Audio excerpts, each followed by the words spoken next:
Carry on, my wayward son. There'll be peace when you are Today gone. I am going to be doing the supernatural book tag. This tag was created by one of my little buddies over on the Shelf Space Discord named Tara, and I love supernatural, so I figured, why the heck not? Let's do a supernatural book tag. So if you don't know, Supernatural is a show that is very beloved. And also, if you don't know, I like anything involving the supernatural, including Supernatural. If you're a fan of the show, you're obviously going to recognize a lot of these questions and a lot of these prompts. If you're not, stick around and you might get some nice, good book recommendations. Okay, the first prompt. Sam and Dean. Now, these are the Winchester brothers, who are the star of the show. So, of course, we have a prompt related to Sam and Dean. So that would be books that have a strong sibling relationship. So I'm going to be recommending some books with strong sibling relationships. The first one is going to be Sadie, which is a young adult thriller. While it was not my favorite book, there's a lot of people who have read it and really enjoyed it. It was an Odyssey Award winner of 2019. And it is very interesting because it is written in interview format for most of it, and then Sadie's point of view for the other part of it. And it is about a girl who has been abused most of her life, and when her sister goes missing, she goes on the hunt for the person she thinks did it. My next recommendation would be the Folk of the Air series by Holly Black. There are some strong sibling relationships here, and while much like Sam and Dean, they're not always getting along. They are very close. And I really liked this series. It was really good. I always say series instead of trilogy, but y'all know what I mean. It is about the Fae and a human girl who grows up in the Fae realm, and how she goes about living her life there and trying to fit in, trying to survive. Really good. And then, of course, we have The Hunger Games. I think that it's pretty obvious where the sibling relationship here is when Katniss's younger sister is selected to join the Hunger Games. She volunteers to take her place. So, very strong sibling relationship there. And then the last one that I have would be the Sookie Stackhouse series. And I chose these because Sookie and her brother have a very up and down relationship, even though it is a very strong relationship. And much like Sam and Dean, their relationship is thrown many, many curveballs. Okay, the second prompt would be Team Free Will 2.0. So this would be teams who have some good teamwork. And of course, I'm going to throw Kaz Brecker into the ring and his band of miscreants. Six of Crows, Lee Bardugo. Heist novel, Crooked Kingdom. Very much a revenge story. So I guess I'm suggesting the duology, recommending the duology. And I happen to absolutely love Six of Crows and Crooked Kingdom. I think they're fantastic. Definitely about a group of people who are good at working together. My next recommendation would be Graceling, or the Graceling Realm. And the new book will be coming out very, very soon. So excited. I will probably be rereading these because it's been a while. But these are about groups of people who are blessed with graces, which is why it's called Graceling.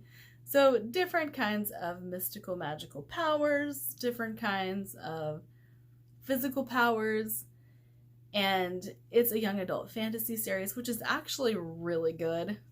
And the first book follows Casta, who actually has inhuman strength.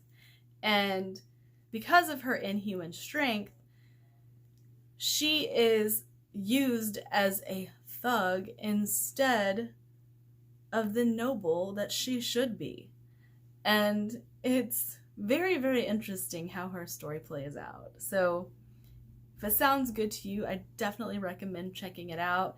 It's not a series that I hear talked a lot about, but it has been a while since we've received a novel in this series, so that could very well be why.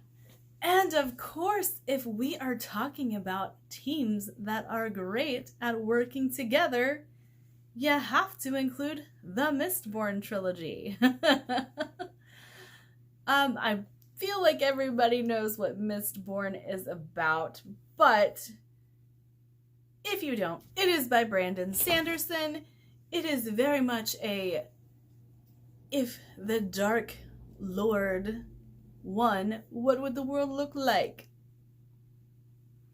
And you have your merry band of friends who try to bring this man down. And it's very, very good. I love the Mistborn trilogy. I'm very excited to be reading Sanderson next year and working my way through the Cosmere. But Mistborn is fantastic. The first book is The Final Empire. Great trilogy. All right, and the infamous quote, "Family don't end with blood." So, books with a found family trope, Six Crows. I'm going to try and not do repeats. And so, let me just say Percy Jackson. That seems like the obvious choice. The series that shall not be named.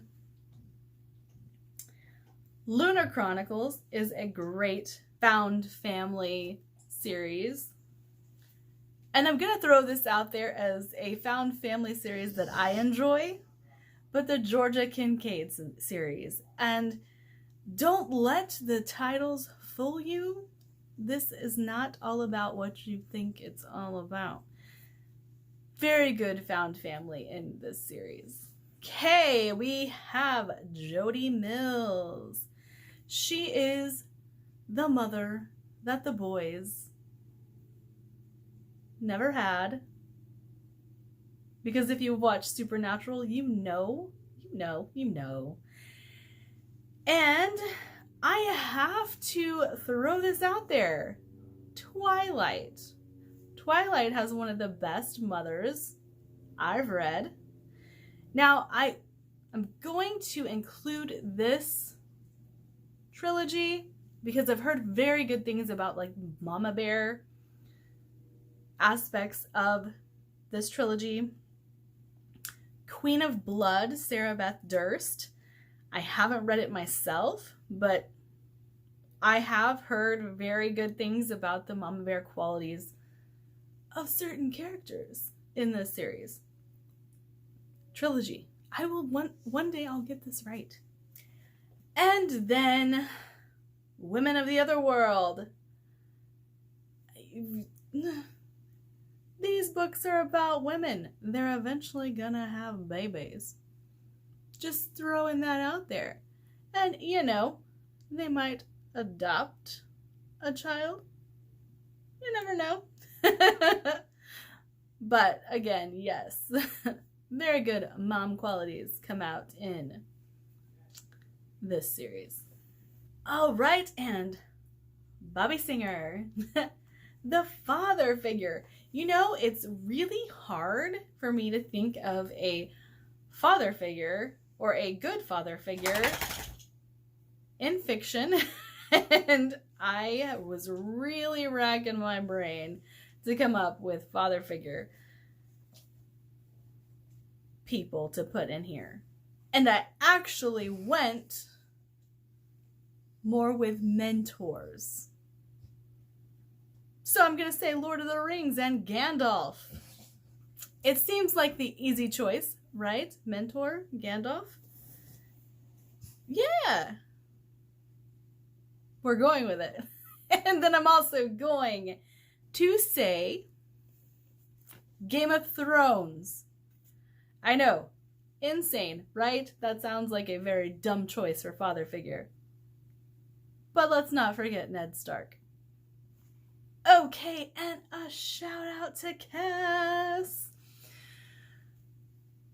I don't understand that reference. You know, I really had to think about this one. Because I read a lot of fantasy. And so pop culture references that they're not going to understand, or, you know, innocence that no, I read a lot of dark things, so this was really hard to come up with one. But I do have one, and that would be Meg Corbin from The Others.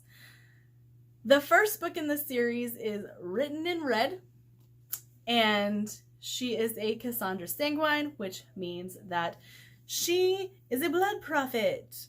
And because of this, she is literally raised in confinement and knows nothing of the world except images that are shown to her. And when she escapes her confinement and is loosed onto the world, she knows nothing. She's very, very innocent.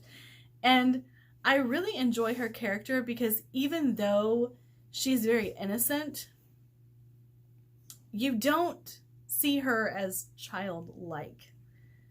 She's very innocent, but she's not childish, if that makes sense. All right, Dick Roman. Lot. Okay, if you've seen this show, you know why I'm laughing. You know why I'm like freaking out a little bit here. But creepy monsters.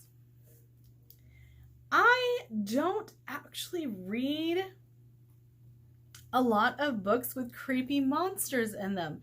If you guys know some books with creepy monsters in them, let me know, because I'd be down for that. I just haven't found any. I don't read them. I don't know why, because I love horror. So I am going to go with two that I've heard of, that I intend to read, but have not yet read. And that would be Into the Drowning Deep by Mary Grant. And we are discussing mermaids. Yes, I said it. Mermaids. But mermaids as they should be. The scary kind of mermaids. Not fairy tale, Little Mermaid kind of mermaids. Think more along the lines of a siren. I could throw in All the Stars and Teeth by Adeline Grace. There is monster-esque beings in this book. And then I'm going to go the gross route and say The Troop by Nick Cutter. This again I haven't read, but I've heard some really gory things. And then next is Metatron. Villains that you hate. Oh, Metatron. He's such a douche. Okay.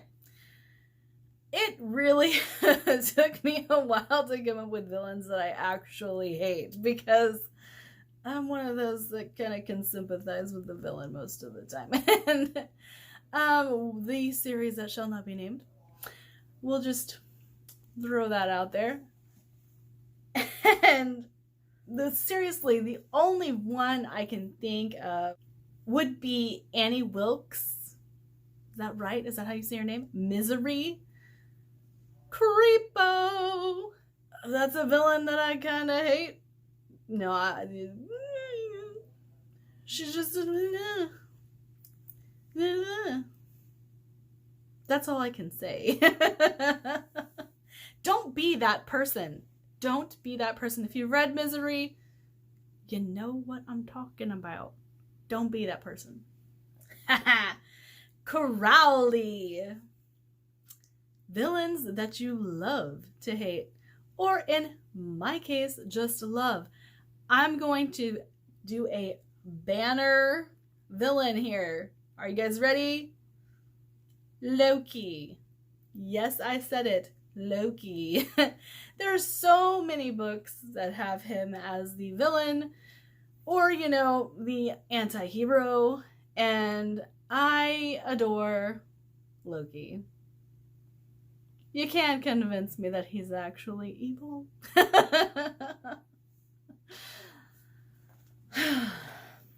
All right, and the infamous opening line of Dean Winchester. Dad went on a hunting trip and hasn't been home for a few days. We all know what this is a prelude to. Road trip. So for this, I couldn't think of anything that would fit this trope, because I don't read contemporaries. And so I chose some of my favorite adventure stories in the classic realm, and that would be Huck Finn, Walden, and the Canterbury Tales. Now, if you want to know what any of these books are about, they're classics. Just go look them up, because they're adventure stories. Okay, moving on. I feel like I need theme music for this one, because the next one is Carry On My Wayward Son. I'm not a singer, but we all know and love that song, because that is the way to summon any Supernatural fan. Play that song in a crowded room. The person that looks at you, or the person that jumps up and comes over and talks to you, is a Supernatural fan. So for this one, it is a series you read slowly because you didn't want it to end. You guys already know what I'm going to say, don't you?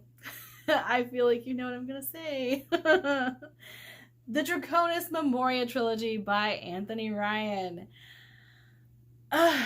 It can take me a month to read these books, because I just want to savor them. There's nothing wrong with that. Anthony Ryan's books are great. All right, that was the Supernatural tag. I hope you guys had fun with me. I know I had fun, and talking about Supernatural is always fun. So I hope you have a great day. Like, subscribe, comment, do all the fun things.